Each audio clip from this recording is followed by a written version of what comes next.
الطقم، انا ابغى اروح للسوق، العيال يبغون لي ملابس، ابغى اروح عند امي، ابغى اروح عند جدي، ابغى اروح عند جدي اللي راح وقام من القبر،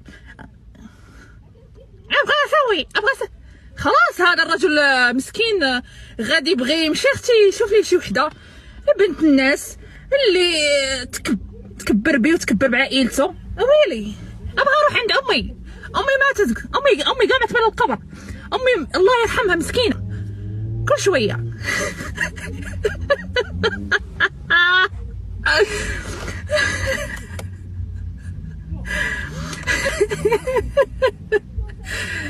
ويلي اختي المغربيه تصايب لك كسكسو، وتصايب لك الطاجين، وتصايب لك الشهيوات والبسطيله، وفي رمضان الطبله عامره. اختي حنا المغربيات اختي كنطيبوا في رمضان سواء ماشي رمضان كنطيبوا يا اختي.